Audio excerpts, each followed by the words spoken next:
that was actually pretty painless. I really like that, actually. But you're also going to see a few more of the older style videos shuffle out over the, as I, because it takes incredibly much more time to edit those than it does to edit these. But yeah, I'm going to prove I can do longer videos. Here's Sixshot. And you can do a billion things with him. Here's some of my favorites.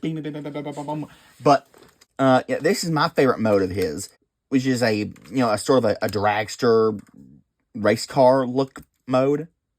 Yeah, so let's get his official the rocket car mode.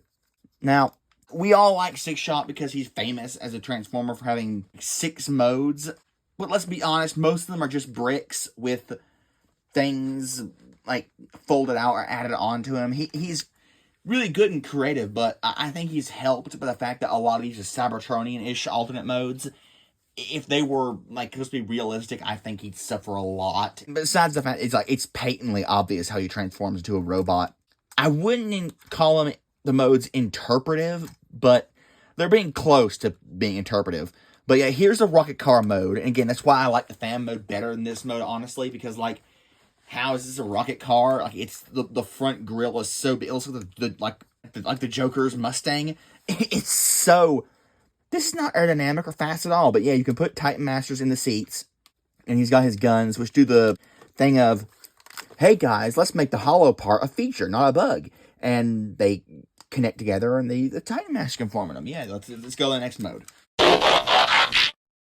And his next mode is called a tank, which is, it's not a tank, it's not a tank, it's not a tank, it's not a tank. It is a self-propelled artillery vehicle at best. The way I see it with the many guns is they're not guns that are missile launching tubes, that they're like that G.I. Joe thing. That's the way I interpret it. There's not, and again, you see with the Sixshot, it's like, there's not much more that you can see, And if this section was supposed to be the front of a car, like a real and earth car, and it turned into a turret or a missile rack for a military vehicle, like, you see how they struggle to get that done. Oh, also, yeah, he's a leader, so he has to come with these, the Titan to turn Prime Wars base connector pieces, even though he doesn't have a base mode, but he does, but they're unofficial. Yeah. This is the jet mode. I actually think it's pretty cool. It's very, the wings are a lot of confidence. Otherwise, it's creative, it's neat. It's not a typical jet spaceship mode, and I actually do really like that. But there's not much to say, and you haven't seen much. And again, if this had to turn into a missile rack, and the front of a car, and the front of a spaceship jet, like, you understand, like, because this is a Cybertronian mode, we don't mind the random wheels and treads and claws, but if this was a real vehicle, we'd have no mercy on it. Because, so I really, again, the fact that Sixshot is Cybertronian really helps a lot of his problems. Now, this is his gun mode, and this is where I start to have a lot of things to talk about. It's a big gun, but it's also a small gun. Like, the grip's a nice size. The barrel is very big, but it's not a realistic pistol in any sense of the word. It's a laser pistol. One thing you can do if you really want to is you can peg on the Titan Master right there, and he can act as like kind of a trigger, though he doesn't reset. And yeah, but the way they were able to get the like the head section, or the wolf head section, and the wings combined together into this, I think that's actually a creative, use of geometry. And actually, I do really like it, and that means it doesn't just fall apart when you squeeze it. It actually holds together really well, and it feels sturdy. It droops a little, and that might not be a big of a deal to you, but like, I know guns, barrels should not droop. That's a very, very bad thing for accuracy. So this is really, I had a difficult time playing with this as a kid because, the barrel, it just drooped and wobbled and flexes.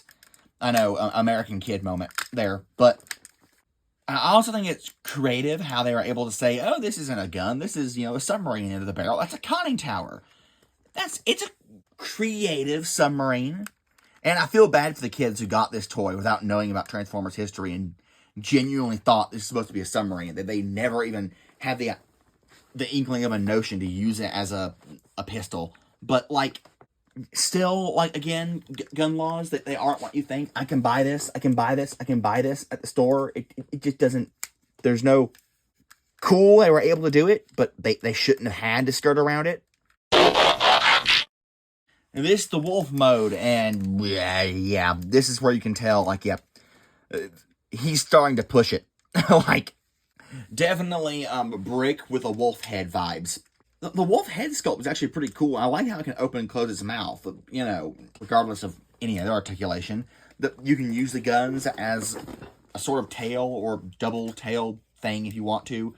Articulation is, like, shit. I mean, just because the way the back legs are, it's not even realistic for a wolf. It's not, yeah. You can do the headmaster thing with the head in the animal's head. Huh? You can also definitely tell, like, if this was, like, a wolf with car bits and spaceship and tank bits all over him, like, again, it wouldn't work realistically. So, on to the main event, which is where I honestly think Sixshot really shines. So, here's the robot mode, and he looks gorgeous. Get the cockpit jokes out of the way. But, I mean, really, he looks amazing. Personally, I like to have these wheels folded around like this, and that's how I think he looks the best. But, you know, this is a review. I'm going to go for the Canon look. And you can also flare the wings out for a different look. But, yeah, regardless, he looks awesome. He looks like an intimidating tank of a robot. There's a bit of hollowness, but not as much as you'd expect for a Titan's Return figure. The Titan Master gimmick is cool. It has a little, you know, the kanji for 6, even though when the helmet closes for me, it doesn't really, it goes over his eyes a little bit. And for some reason, the face, the paint's chipping on it, which is revealing the fact that it was black, and then they painted it red, and then painted white on top of that. Like, why would they do that? That doesn't make any sense. I'll just cast it white. That would have matched with the, you know, now it looks a bit goofy, because the paint hasn't yellowed and the plastic has, but it's also got, yes, Titan Return stickers. His articulation is good. It's, like, almost standard. He even has ankle tilt, even though that kind of breaks silhouette up and doesn't like to thump into place. He's got guns, which honestly look pretty puny in his hands, because his hands are big. But he can hold, you know, his standard guns, 5mm. He also has the fist tilting down thing, so he can hold a sword if you want to give him a sword. I really do like him. If you want to get the chest wings out of the way, you can fold them up. I like to have them out. I don't mind the kibble, because, like, that's part of his, it incorporates really well, like the way the nose cone incorporates into his feet, and the tread detail just looks cool. The wheels look cool. The wings look cool. The windshield, the way the windshield of the car adds depth to his legs, it just looks really neat. He's a really good figure. I really like him. They need to do a redo of this guy with modern engineering, and maybe they'd be able to do something crazy with him. But honestly, I don't think he needs a redo, except for he kind of does. Not because of the posing or anything like that. Honestly, if they just re-released this guy, I think he'd settle. Like, we'd settle for him. I'd still get him if I didn't already have him. But just pinned knees. The knees are pinned, and he cannot stand up. My boy falls over. You can get him into certain poses where he looks cool and doesn't fall over. A lot of poses where he looks cool, but if you want him just standing, you gotta pretty much rest him against the back of a shelf or something like that, because he will just kablam. Which, it's sad for such a deluxe and, like, well-loved and looked-after figure. Like, so if they were able to do, like even a remold of this design and release it now in Legacy, I think he would be a hit.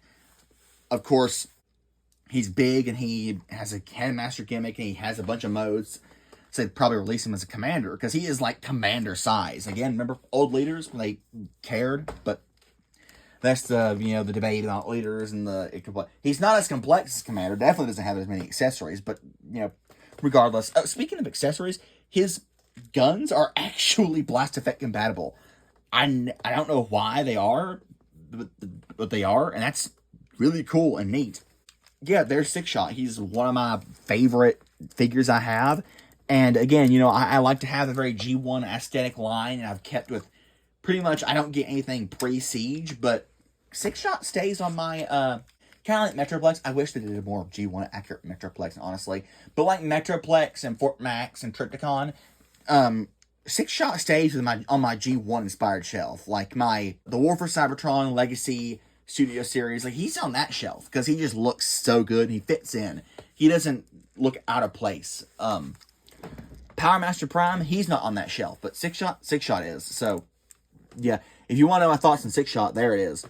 I just wish he was more available, and I wish some minor gripes were fixed, but really, those gripes are just a factor of his age as being an old figure. And the fact that he's this old and came at the same time as this, and he's this good, regardless, you know, like he's just below modern tier, means he was a really good figure for his time. And if you look at it that way, like, he's awesome. So yeah, I still can't make conclusions. Goodbye.